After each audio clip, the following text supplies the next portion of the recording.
Hi. അപ്പോൾ ഇന്ന് ഞാൻ ഉണ്ടാക്കുന്നത് നൂഡിൽസ് മസാല ആയിട്ടോ ഉണ്ടാക്കുന്നത്. അപ്പോൾ അതിന് ആദ്യം തന്നെ വേണ്ടത് മുട്ടയാണ്. അപ്പോൾ ഞാൻ കാടമുട്ട വെച്ചിട്ടാട്ടോ ഞാൻ ഉണ്ടാക്കുന്നത്. അപ്പോൾ അതിൽ നല്ല മുട്ടയൊക്കെ നോക്കി തിരഞ്ഞെടുത്ത് ഇതുപോലെ ഞാൻ പൊട്ടിച്ച് എടുത്തിട്ടുണ്ട് കേട്ടോ. അതിന് ആവശ്യമായിട്ടുള്ള ഉപ്പും കൂടെ ഞാൻ ചേർത്ത് കൊടുത്ത് നന്നായിട്ട് തന്നെ ഇളക്കിയെടുത്തു.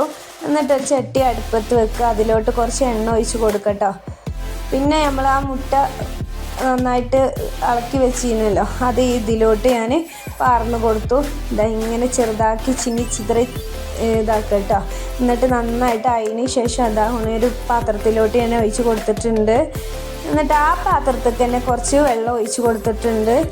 ചെറുതാക്കി നുറുക്കിയിട്ടില്ല ബീട്രൂട്ട് കേട്ടോ, അതും അതിൽ ചേർത്ത് കൊടുക്കുക. അതുപോലെ തന്നെ മല്ലിച്ചപ്പ് ചെറുതാക്കി നുറുക്കിയത് അതും കൂടെ അതിൽ ചേർത്ത് കൊടുത്തിട്ടുണ്ട്.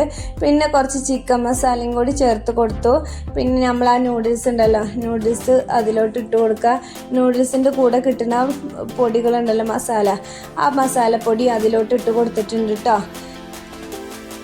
ഇതൊന്ന് ആയിട്ട് വരണം, ഇതിൻ്റെ വെള്ളമൊക്കെ ഒന്ന് വറ്റിയിട്ട് വരണം കേട്ടോ. അതുവരെ നമുക്ക് ഇടയ്ക്കിടയ്ക്ക് ഇങ്ങനെ എടുത്തിട്ട് ഇതേപോലെ ഇങ്ങനെ ഇളക്കി കൊടുക്കുക.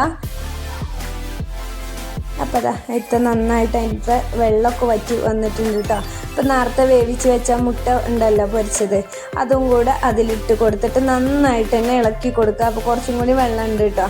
ഇനി അതും കൂടി ഒന്ന് വറ്റിയെടുത്തിട്ട് വേണം. അപ്പോൾ ഇതാക്കണം നമ്മളെ നൂഡിൽസ് മസാല റെഡി ആയിട്ടുണ്ട്. അപ്പോൾ കുട്ടികൾക്കൊക്കെ ഇതുപോലൊക്കെ ഒന്ന് ഉണ്ടാക്കി കൊടുത്ത് നോക്കുന്നുണ്ട് കേട്ടോ. അല്ലെങ്കിൽ തന്നെ നൂഡിൽസ് കുട്ടികൾക്ക് ഇഷ്ടമില്ല സാധനക്കാരല്ലോ. അപ്പോൾ എങ്ങനെയും കൂടി ഒന്ന് ഉണ്ടാക്കി കൊടുത്താൽ നല്ല ടേസ്റ്റും കാര്യങ്ങളും ഉണ്ടായതുകൊണ്ട് മക്കൾ എപ്പോഴും ഉണ്ടാക്കാൻ പറയും കേട്ടോ. പിന്നെ ഈ വീഡിയോ ഇഷ്ടപ്പെട്ടാൽ ലൈക്ക് ചെയ്യുക, ഷെയർ ചെയ്യുക, കമൻറ്റ് ചെയ്യുക, സബ്സ്ക്രൈബ് ചെയ്യാൻ മറക്കല്ലേ.